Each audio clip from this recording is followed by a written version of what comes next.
Assalamualaikum warahmatullahi wabarakatuh. Selamat malam semuanya teman-teman. Selamat datang kembali di channel kesayangan kita, channel Ilo Ekstrim. Dan dimanapun teman-teman berada, semoga teman-teman selalu dalam keadaan sehat walafiat, tanpa kekurangan satu apapun. Amin amin ya robbal alamin. Dan pada kesempatan yang baik ini, kami akan membawakan kisah dari Bang Jana. Wow. Dan kisah kali ini akan berlatar belakang terjadi di daerah Surabaya ya, Jawa Timur, dan kisahnya keren banget teman-teman. Tapi sebelum kita masuk ke dalam kisahnya, kami juga ingin mengingatkan kembali kepada teman-teman bahwa kedepannya kami akan mencoba sesuai dengan saran dari teman-teman ya, 2 kali sehari. Jadi yang saat ini jam 7 malam dan besok jam 12 siang kita akan upload kembali. Jadi yang di jam 7 malam ini kisah-kisah yang langsung putus, dan di siang harinya jam 12 adalah kisah-kisah serial seperti Bayu, Pedro, dan Sudiro, dan lain-lain. Jadi ini semua kami lakukan demi menghibur teman-teman semua, dan juga atas saran dari teman-teman juga yang setelah kita coba berlempar ya, ternyata teman-teman setuju untuk sehari 2 kali kita upload. Dan kami juga ingin mengucapkan terima kasih kepada seluruh teman-teman ya yang sudah selalu hadir di setiap harinya, yang sudah selalu setia mendukung channel kami. Karena kehadiran teman-teman lah kami selalu bersemangat berkarya setiap harinya. Yuk, nggak pakai lama-lama lagi, nggak pakai berbasa-basi lagi, langsung aja kita masuk dalam kisahnya. Mode horor on. Jejaka dari dunia sebelah.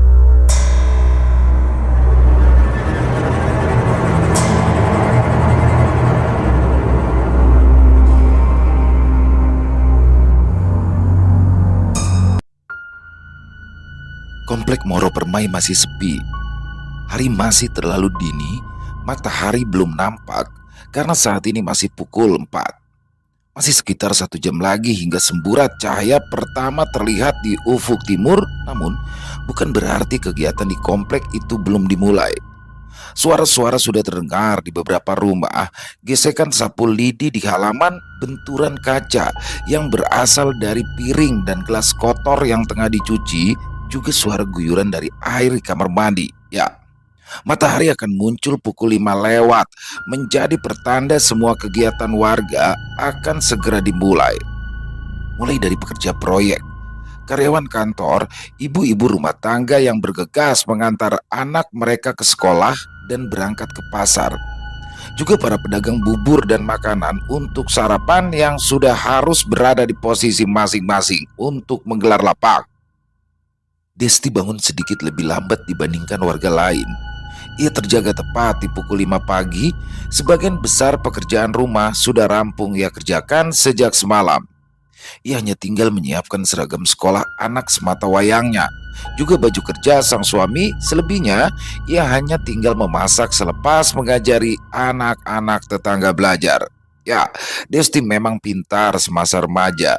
Ia juga sempat menjadi salah seorang kepercayaan saat bekerja menjadi staf akuntan di salah satu rumah sakit yang ada di Surabaya. Ia terpaksa melepaskan pekerjaannya setelah ada kejadian semasa melahirkan. Dan sejak saat itu, ia menjadi ibu rumah tangga dan mengajari anak-anak sekitar pelajaran sekolah dan juga seni. Meskipun bayarannya tidak seberapa, toh ia hanya mengisi waktu luang, dan rasanya terlalu sayang jika pengetahuannya saat remaja hanya ia simpan untuk dirinya sendiri. Perumahan tempat Desti tinggal sudah mulai ramai. Warga berlalu lalang memulai kegiatan masing-masing. Matahari sudah muncul di ufuk timur. Suara-suara sudah mulai bersahutan, gesekan sapu, klakson kendaraan, juga rumpi ibu-ibu yang tengah membeli sayur. Kegiatan paling digemari oleh ibu-ibu sebagai sarana pertukaran informasi perkembangan gosip underground. Desti bersiap. Ia mengeluarkan sepeda untuk mengantarkan anak semata wayangnya ke sekolah.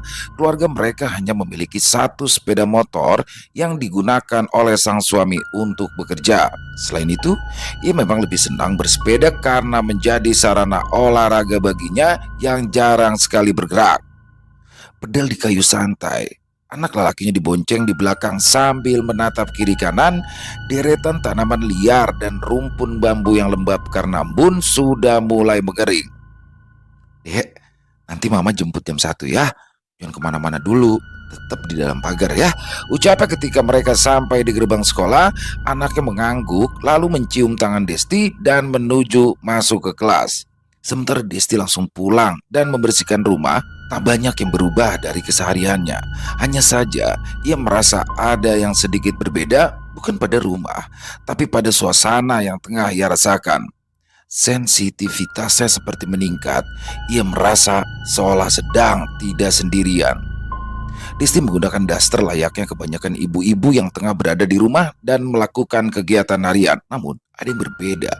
Kali ini ia merasa ada yang tengah memperhatikannya, dan sebagai orang yang sensitif, ia merasakan keanehan ini. Desti melirik ke kiri dan ke kanan.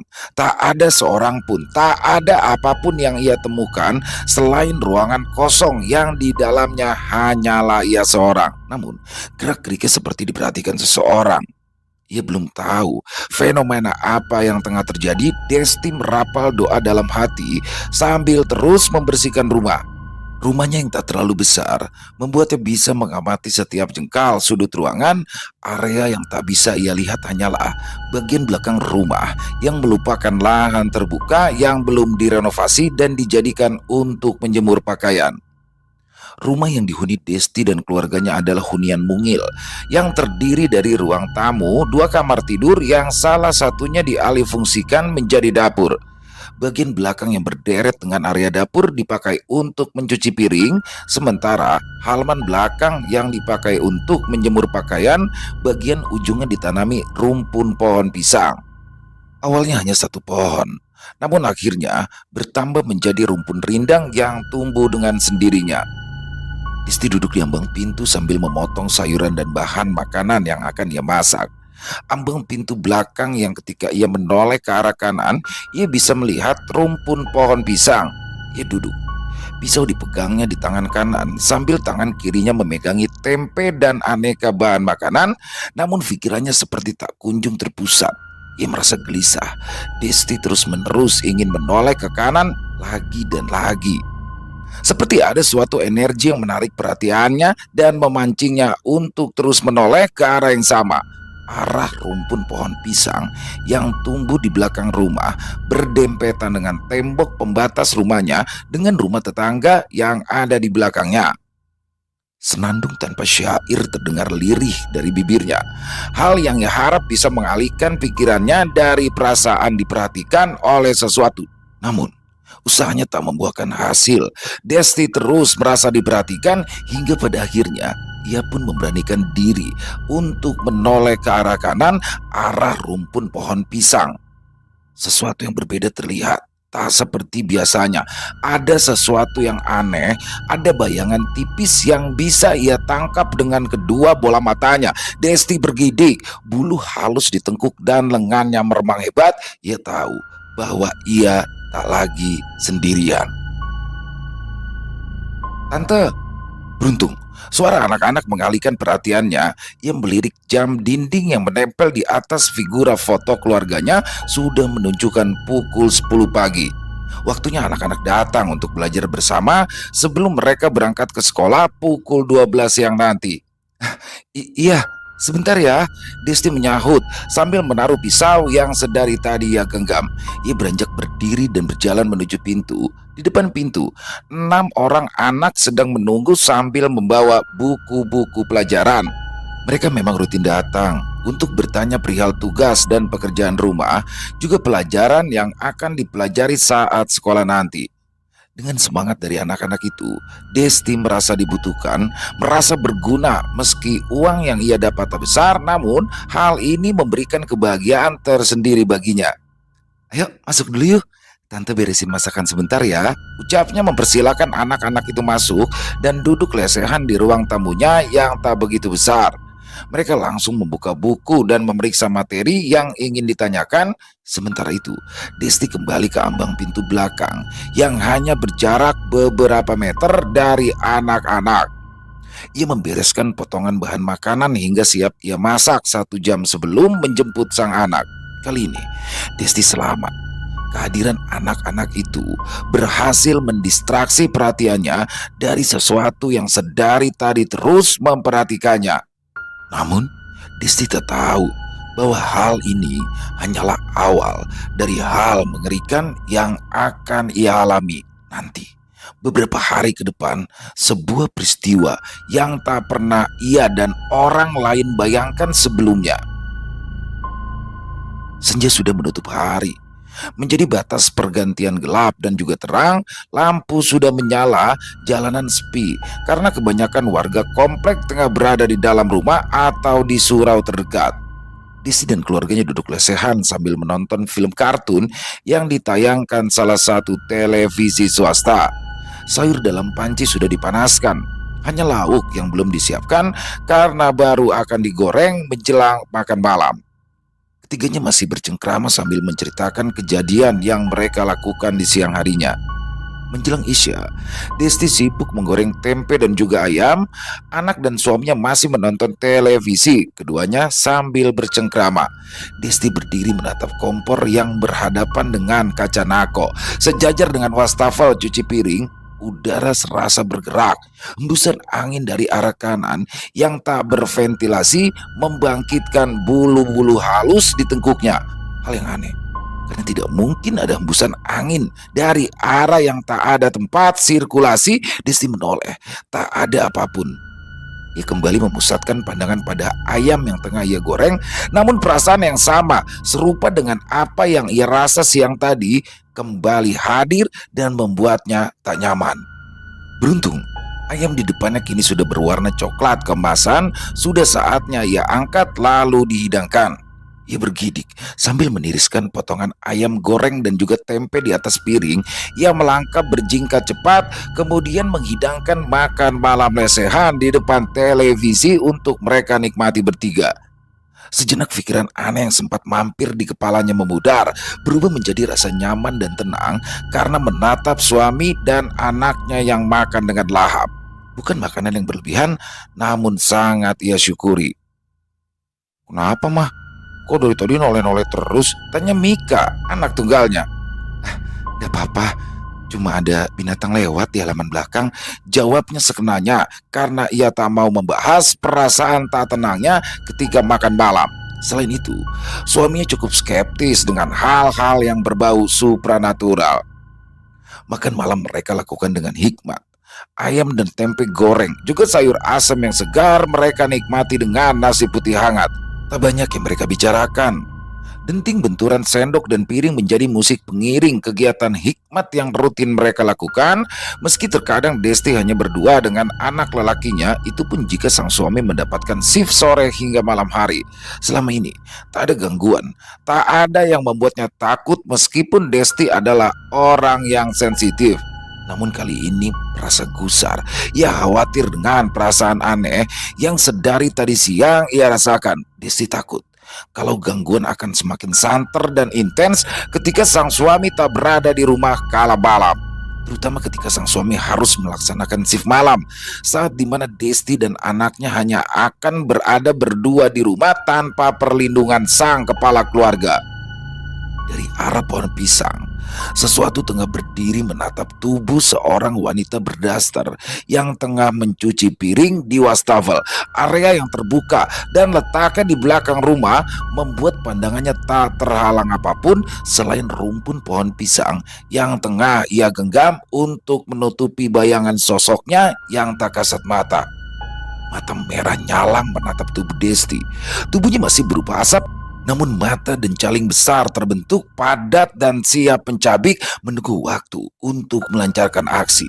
Caling mencuat, mata nyalang menatap, lidah terjulur panjang menunggu waktu yang tepat untuk menyapa wanita di hadapannya. "Bro, malam ini tolong temani buat sortir barang yang baru aja datang ya," ucap seseorang lewat panggilan telepon. Ya udah, kalau gitu aku ndak usah masuk sore, mulai masuk dari jam 9 aja ya," jawabnya setelah kawannya meminta bantuan untuk menyortir barang. Suami Desti memang bekerja di salah satu perusahaan logistik yang butuh bantuan di saat-saat tertentu. Sambungan telepon diakhiri. Arman, suami dari Desti, pada akhirnya meminta izin kepada istrinya itu untuk meninggalkan rumah dan bermalam di kantor karena ada barang logistik dalam jumlah besar yang harus ia sortir.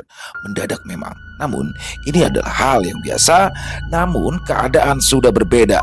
Desti merasa khawatir karena kejadian kemarin, sementara perasaan yang sama masih saja ia rasakan siang tadi. Ia takut keadaan yang membuatnya tak nyaman justru akan tereskalasi menjadi sesuatu yang lebih menakutkan. Tapi tak ada yang bisa ia katakan, tak ada yang bisa ia ungkapkan.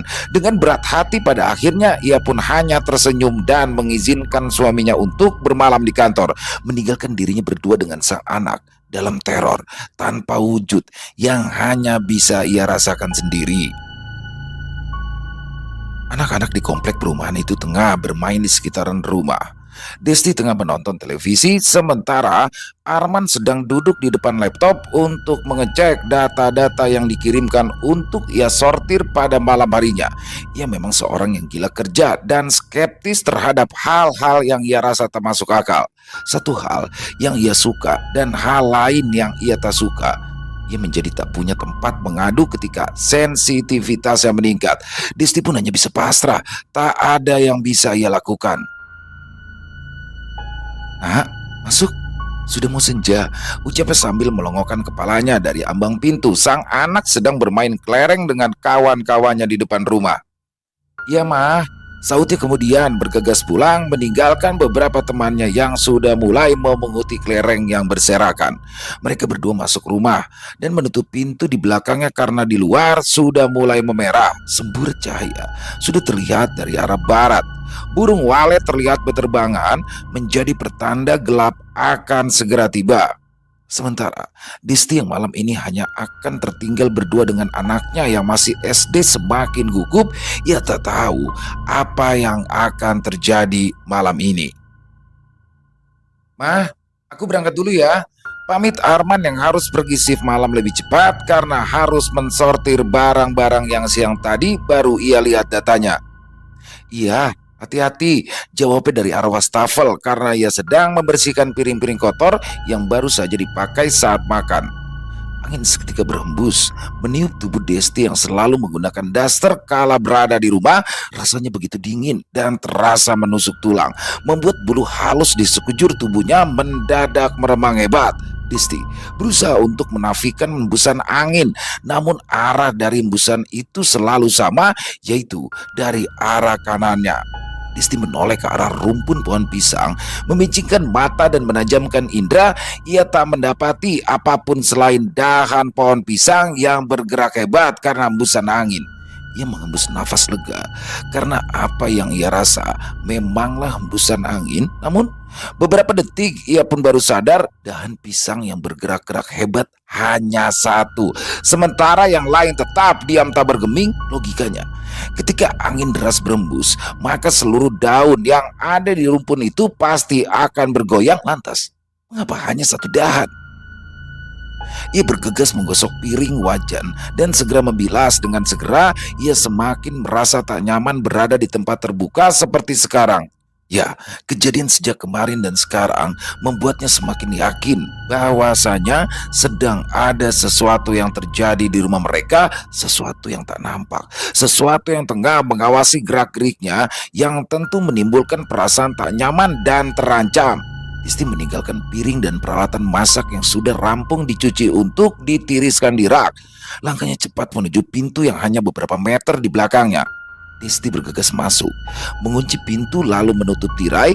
Ia memutuskan untuk masuk kamar, mengambil ponsel dan membaca cerita romansa di sebuah platform membaca online. Ia berharap apa yang tengah dilakukan akan membuatnya mengantuk dan pada akhirnya tertidur.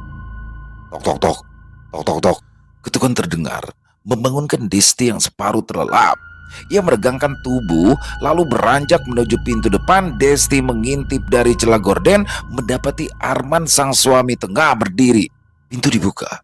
Arman berdiri tanpa senyum yang tersungging seperti biasanya. Ia langsung masuk dan meninggalkan Desti di ambang pintu. Wanita itu menutup pintu mengunci, dan menyusul suaminya yang masuk ke dalam kamar. Namun langkahnya justru terhenti ketika mendapati apa yang ada di dalam kamarnya. Hanya ada anak lelakinya yang tengah tertidur. Sang suami tak ada, namun ia melihat sekelebatan asap hitam yang menghilang menembus dinding kamar menuju arah dapur. Mulutnya bergerak cepat, berkomat kamit membaca doa. Sesuatu mengejutkannya. Ketika ia berdoa, ada sentuhan dan juga remasan tangan besar di pundaknya. Desti terbangun dengan nafas terengah. Ya, apa yang barusan ia alami ternyata hanyalah mimpi. Namun apa yang dirasakan begitu nyata. Rasa pegal di pundak kanannya terasa seperti baru saja diremas oleh suatu tangan yang begitu besar dan juga kuat. Letak yang sama dengan sentuhan ketika mimpi. Pundak kiri Desti mengatur nafasnya yang terengah. Ia menoleh ke arah kanan, dinding arah dapur dan belakang rumah. Tak ada suatu apapun yang ia temukan, namun inderanya yang lain seperti menangkap sebuah gelombang transparan yang perlahan hilang menembus dinding bata berlapiskan semen. Gelombang transparan yang menembus foto keluarga berukuran 20R yang tergantung berbingkai kayu berwarna hitam. Ia menatap anaknya yang tengah tertidur. Wajahnya terlihat tenang dan juga teduh. Sekejap, rasa gugup dan takutnya berangsur tenang setelah melihat kedamaian di wajah sang anak. Ia kembali berdoa, merapalkan hajat pada Tuhan. Ia minta perlindungan senantiasa diberikan di dalam tidurnya. Tentunya ia berharap dijauhkan dari segala godaan dan juga gangguan dari segala kuasa jahat yang mungkin saja tengah mengintainya dari suatu tempat yang tak terlihat. Tenang, tak ada suara lain selain detak jarum jam yang terus berpacu dan nafas sang anak yang tengah terpejam. Desti kembali membaringkan tubuh, membelakangi dinding, menghadap sang anak. Ia pun kembali terpejam, matanya menutup rapat, melupakan segala mimpi yang barusan ia alami. Pagi menyingsing tanpa terhalang awan di ufuk timur. Suara kokok ayam jantan bersautan menjadi pertanda dimulainya hari baru. Beberapa warga terlihat berjalan mengenakan baju koko putih dengan bagian bawah tubuh yang dibalut sarung berbagai motif. Sudah hampir setengah 6 pagi. Sudah waktunya Desti menyiapkan sarapan ala kadarnya sebelum mengantar sang anak ke sekolah. Ya, suaminya akan tiba di rumah pukul 8 nanti. Semoga saja sang suami tidak terganggu dengan riuh suara anak-anak yang akan belajar bersama di rumah mereka. Semoga. Sepeda di kayu perlahan sembari menikmati suasana pagi kota Surabaya yang mulai padat akan kendaraan. Beruntung sekolah sang anak tak jauh berada dari komplek rumah mereka, hanya sekitar 10 menit ditempuh dengan sepeda. Punggung tangannya dicium. Sang anak berlalu menuju gerbang dan menghilang berbaur di antara anak-anak lain yang juga mulai berdatangan. Desti yang merupakan ibu rumah tangga tentu harus segera pulang, mengantri di tukang sayur langganan, tentunya tanpa bergosip dengan ibu-ibu lain yang kerap membicarakan hal-hal yang tak penting dan juga mencibir orang lain. Selain itu, Desti memang tidak suka berkumpul dengan ibu-ibu lain karena ia bermasalah dengan pendengarannya. Ya, telinga kirinya sudah tak lagi mendengar setelah tinnitus yang ia alami saat melahirkan. Sejak saat itu, ia belajar untuk membaca bibir dan mencoba sedikit mengerti bahasa isyarat. Meski satu telinganya masih bisa mendengar, kejadian itu layaknya anugerah di balik kesialan. Satu telinganya berhenti berfungsi, namun indera yang lain ternyata terbuka meski samar. Indera yang lain, sensitivitas dan mata ketiganya yang membuatnya jauh lebih sensitif pada hal-hal yang tak kasat mata. "Lek, ini aja ya, bayam, jagung, walu, sama empon-empon," ucapnya pada sang penjual sambil menyodorkan uang 20 ribuan. 16 ribu mbak kembali 4 ribu ya, jawab sang tukang sayur sambil menyodorkan kembalian 2 lembar uang 2 ribuan. Desti pun berpamitan pada ibu-ibu yang sedang mengantri. Juga pada sang penjual sayur, ia tak ingin berlama-lama karena tak mau terjerumus dengan obrolan tanpa isi yang negatif. Meski begitu, Desti tahu jika terkadang ia juga kerap dibicarakan oleh ibu-ibu tetangga karena dinilai terlalu pendiam dan tak mau bergaul. Mereka bahkan sering mengungkit kekurangan pendengaran yang dialami oleh Desti, namun ia tak menggubris. Toh ia juga tak meminta makan pada mereka. Sapu yang bulu-bulu sikatnya berwarna merah bergesekan dengan lantai keramik putih membawa debu, pasir dan kotoran menuju ambang pintu belakang. Barang-barang ia rapikan, termasuk mainan dan pianika milik sang anak yang tak sempat dikembalikan ke tempat semula. Sebentar lagi Arman akan pulang. Ia hanya ingin sang suami segera beristirahat dengan tenang tanpa terganggu kegiatannya. Terlebih, sudah semalam penuh suaminya terjaga untuk mensortir barang yang tiba di kantornya tempat bekerja. Tok tok tok, tok tok tok. Mah, suara terdengar dari arah pintu depan, pertanda Arman sudah tiba. Saat ini sudah pukul 8. Memang sudah waktunya sang kepala keluarga tiba di rumah setelah shift dadakan yang ia alami semalam. Wajah Arman terlihat kucel dan berminyak. Rambutnya lepek dan terlihat lelah. Desti membukakan pintu dan langsung menyuruh suaminya itu bergegas mandi untuk selanjutnya tidur hingga siang. Hari ini suaminya tak akan berangkat bekerja karena jadwalnya akan diganti hingga esok hari. Lelaki itu mengambil handuk yang dijemur di sebelah jendela Nako yang letaknya di belakang rumah. Ia bergegas mandi dan menyegarkan diri. Desti pun juga sudah mandi sebelum mengantar sang anak ke sekolah. Toh, pekerjaan rumahnya di pagi hari tak banyak, jadi ia tak khawatir akan kembali berkeringat. 10 menit berlalu, Arman keluar dari kamar mandi dengan handuk yang terlilit di perut. Ia melihat Desti yang tengah bersantai sambil duduk di ambang pintu. Lelaki itu lalu menarik Desti menuju kamar. Saat yang mendukung tanpa anak mereka yang sedang berada di sekolah, rumah yang sepi tanpa gangguan, dan momen yang tepat sebelum memejamkan mata. Arman meminta hak pada sang istri. Keduanya pun lalu bermasyuk menuntaskan tugas biologis yang menjadi kebutuhan setiap manusia. Namun mereka tak sadar, sepasang mata merah menyala menonton kegiatan menyenangkan yang mereka lakukan. Tubuh yang selama ini ia amati dari kejauhan kini terpampang jelas tanpa tertutup selai benang pun. Senyum tersungging menampakkan deretan gigi dan juga caling besar yang mencuat dari mulut. Ia terus menatap tanpa berkedip, menunggu saat yang tepat untuk bisa ikut bermasyuk. Malam pun tiba. Arman sudah bersiap untuk kembali masuk di shift malam sesuai jadwal yang telah ditentukan. Ia terlihat jauh lebih segar, jauh lebih bersemangat karena sudah mengisi tenaga bersama Desti. Gairah hidupnya seperti meningkat 20% daripada biasanya.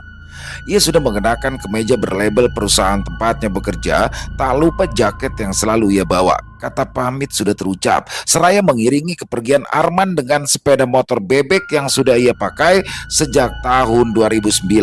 Arman hanya memikirkan nafkah untuk istrinya dan juga anaknya, juga pekerjaannya. Terkadang ia seperti robot yang tak peduli sekitar dan tak peka dengan perubahan yang terjadi di sekitarnya, termasuk pada perubahan yang terjadi pada Desti, istrinya itu. Meski mereka sudah menuntaskan rindu, namun tetap terlihat murung dan juga gelisah. Perasaan takut yang ia rasakan tak terendus oleh Arman yang tak suka mengaitkan logika dengan hal-hal tak masuk akal yang ia anggap fiksional. Desti menemani anaknya menonton televisi sambil membaca cerita di platform baca online yang selama ini menemaninya di waktu luang. Gerimis hujan mulai turun dan terdengar menghantam atap. Pada plafon, tiang rumah penyangga atap terlihat gelap, sementara rinai hujan yang kian lama semakin deras terdengar menghantam genting dengan jelas. Saat yang nyaman untuk beristirahat. Suhu udara yang berangsur turun, juga gemuruh rentetan hujan serupa senjata menjadi sarana relaksasi. Ia tentu akan tidur nyenyak, bergelung selimut tebal malam ini bersama sang anak semata wayang. Rinai air turun semakin deras, menurunkan suhu menjadi lebih dingin daripada sebelumnya. Televisi sudah dimatikan karena takut tersambar petir. Anaknya pun sudah mulai merebahkan diri di atas kasur sambil terus memandang ponsel, sambil sesekali bertanya tentang apa yang baru saja ia temukan dan ia baca. Sementara Desti sedang berjalan dari pintu ke pintu lain untuk memastikan semuanya dalam keadaan terkunci, juga memeriksa kompor sebelum pada akhirnya ia memutuskan untuk memejamkan mata. Langkah besar menjejak tanah, kaki yang hitam dengan bulu kasar basah diterpa hujan, tangan dan cakar yang besar, juga tubuh yang menjulang, tertutup bulu hitam lebat berkibar tertiup angin. Ialah yang selama ini selalu memandangi tubuh Desti yang kesehariannya ditutupi daster tipis. Ialah sosok yang selama ini berdiam dan menunggu di balik rumpun pohon pisang yang letaknya berada di tembok belakang rumah. Ia juga yang beberapa waktu lalu menyapa Desti lewat mimpi dan berhasil melakukan kontak fisik berupa remasan di pundak sebelah kiri. Ia merasa sudah waktunya. Hujan, dingin, dan tak ada orang lain. Kombinasi yang tepat untuk melancarkan aksi, ikut menyapa dan bermasyuk dengan wanita yang selama ini menarik perhatiannya. Manusia dengan kulit eksotis yang selama ini hanya ia perhatikan dari kejauhan. Ia berniat menebar benih untuk pada akhirnya menjadi penerusnya kelak. Sesosok genderuwo bercaling besar berjalan mantap lalu berhenti tepat di ambang pintu belakang. Seringai terbubuh dari bibirnya yang lebar dan hitam. Malam ini ia akan mengawini seorang anak manusia. Ketukan terdengar. Desti bangun dari tidurnya. Suara hujan deras masih terdengar jelas menghantam tanah, kubangan dan genting rumah. Perlahan ia turun dari kasur karena tak ingin membangunkan sang anak yang tengah tertidur pulas. Mah, mah. Suara terdengar dari pintu depan. Ya, panggilan itu menjadi tanda bahwa sang suamilah yang tengah berada di balik pintu. Anak kunci dimasukkan, diputar. Gagang pintu ditekan dan ditarik. Pintu terbuka, menampakkan Arman yang separuh basah sedang tersenyum menatapnya penuh arti. Tak biasanya. Namun Desti dapat menerka apa yang akan terjadi selanjutnya, ditambah wajah sang suami menunjukkan raut penuh hasrat yang ingin segera disalurkan hingga tuntas. Logikanya seperti berhenti. Ia pun langsung terbuai ketika sang suami memeluk dan menjamah tubuhnya. Mereka pun kembali bermasuk tanpa suara. Dan malam ini adalah malam yang paling luar biasa yang pernah Desti rasakan. Desti terbangun dari tidur nyenyaknya. Sang anak sudah tak lagi ada di kasur bersamanya. Ia menatap ponsel. Ya, ia kesiangan. Ia terlambat bangun dan tidak mengantarkan anaknya ke sekolah. Beruntung, sang anak berangkat bersama teman-teman yang lain. Tak biasanya ia kesiangan. Tidurnya terlalu nyenyak, tubuhnya terlalu lelah. Ia mengalami mimpi yang sangat luar biasa. Mimpi yang rasanya begitu nyata hingga saat ia terbangun pun masih bisa merasakan sensasinya. Desti menatap sekitar. Ia terkejut ketika beranjak dari kasur dan melewati lemari yang di salah satu sisi pintunya tertempel cermin besar. Ada yang berbeda. Pakaian yang ia kenakan tak lagi sama dengan apa yang ia ingat semalam. Ini bukan mimpi. Rasa takut mendera dengan hebat. Ia tahu ada yang tidak beres. Ia tahu selama ini ada sesuatu yang sering mengamatinya dari rumpun pohon pisang. Namun ia tak tahu apa dan siapa.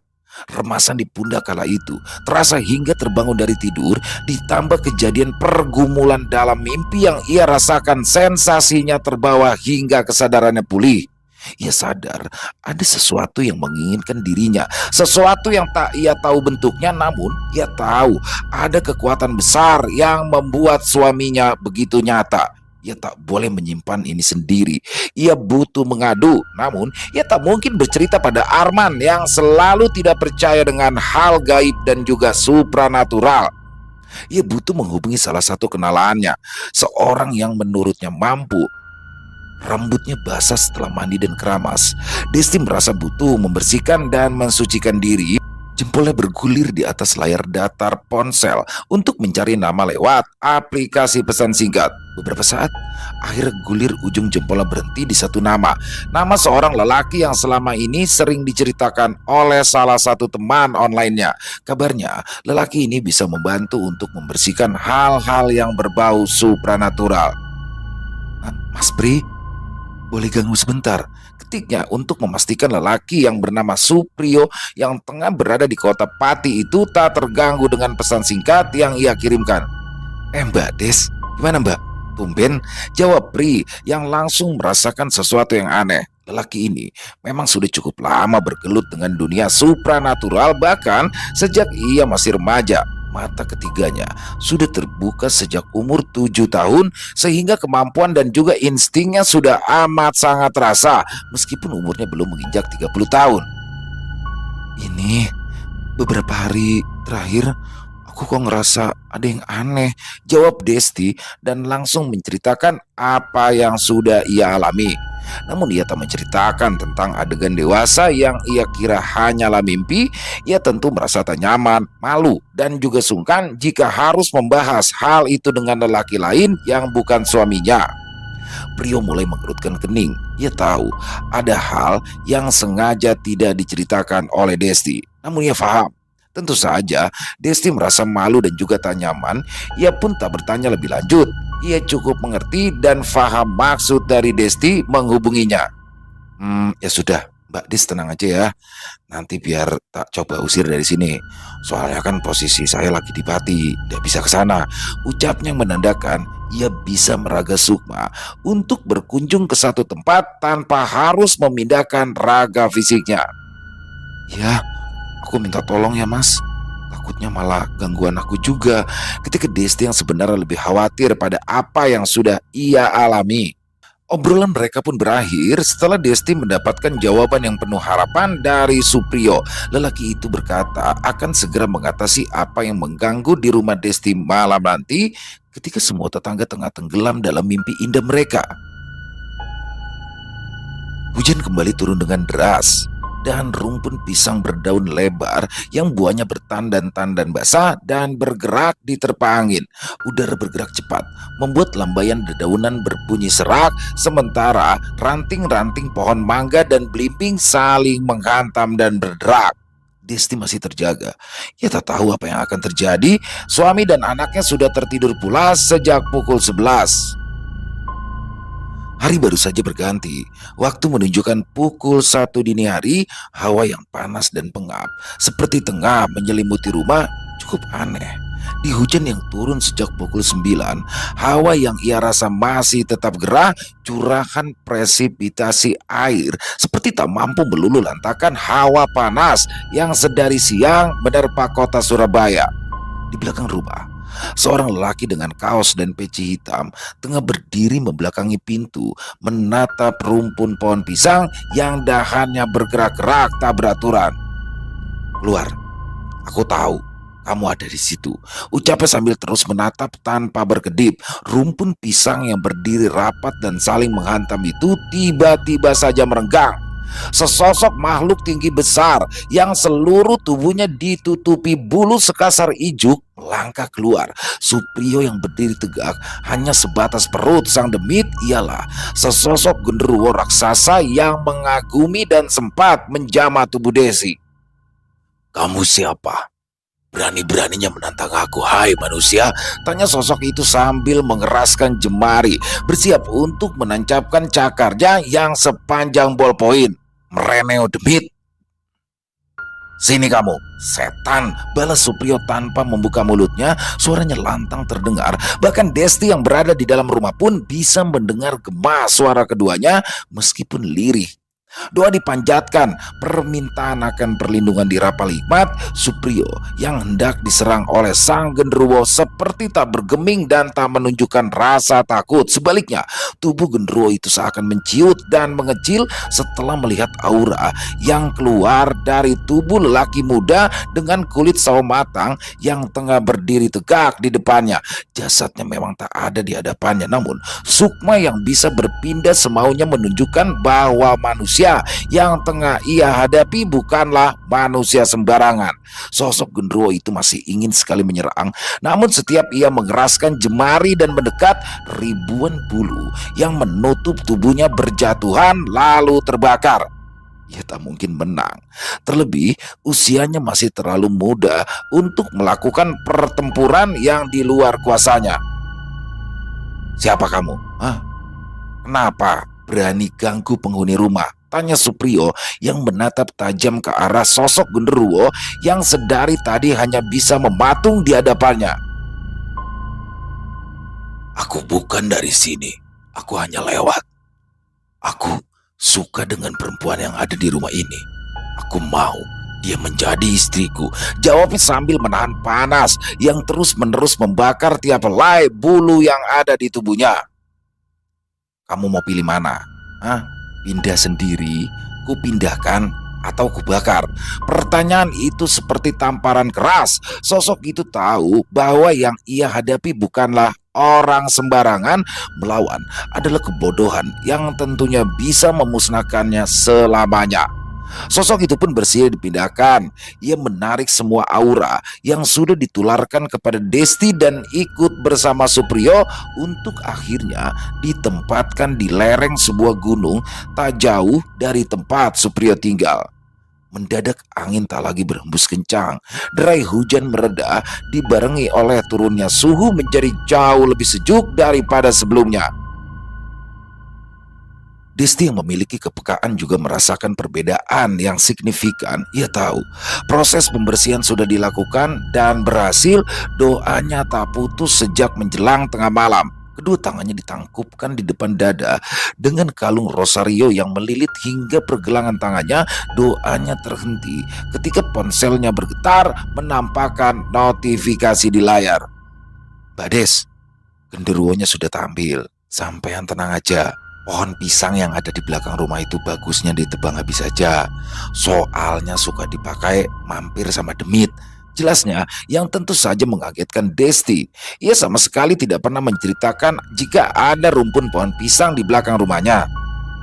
Pokoknya banyakin doa, banyakin ibadah. Kalau senja, cipratkan air doa ke sudut-sudut rumah. Pohon pisangnya sudah tak pagari, tapi ya bagusnya ditebang secepatnya.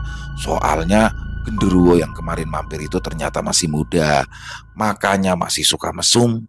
Takutnya nanti ada lagi yang ikut nongkrong di situ. Jelas Supriyo yang mau tak mau harus membeberkan makhluk apa yang baru saja ia hadapi. Iya mas, nanti biar tak bilang ke bapakku supaya ditebang habis. Jawabnya kemudian mengucapkan terima kasih. Ya, Desti selamat.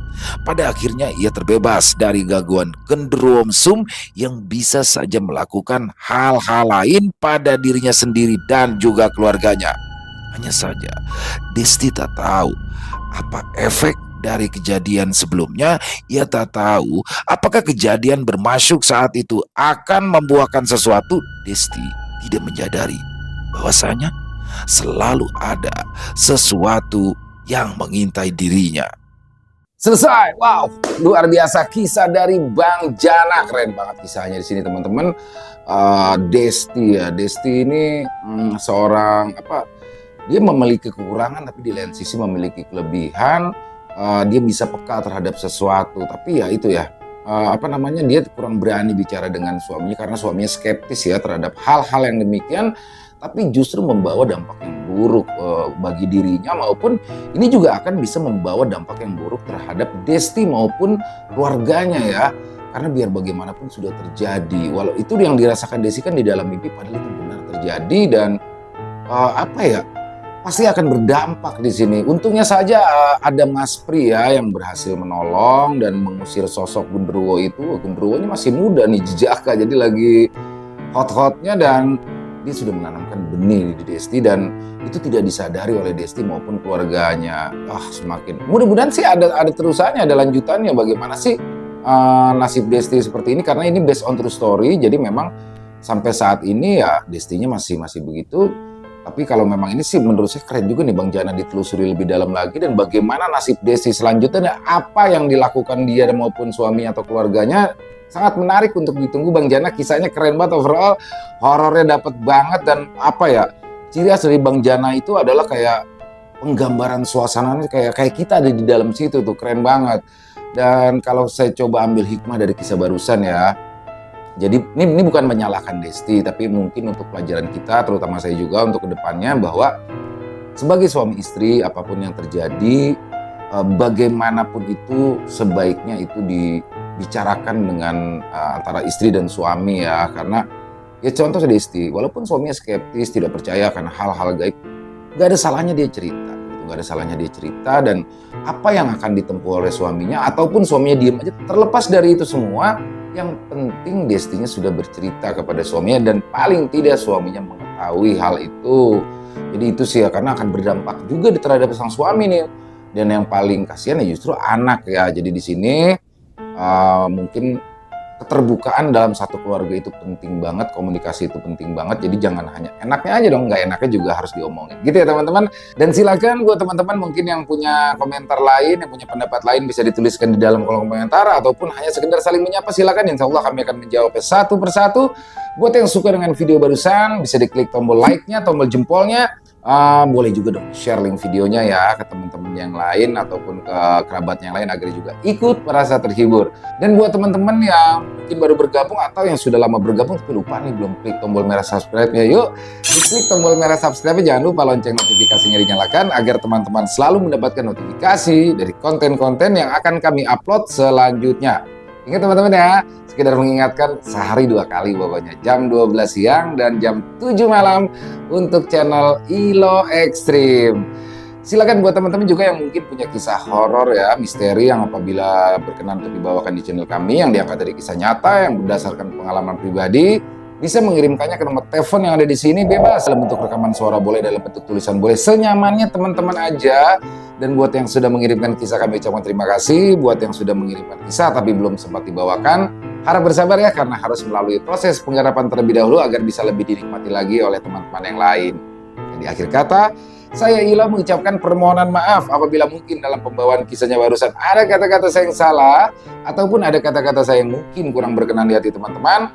Saya mohon dibukakan pintu maaf yang seluas-luasnya dan sampai berjumpa lagi di konten-konten kami selanjutnya yang pasti tidak kalah ngerinya, yang pasti tidak kalah seramnya.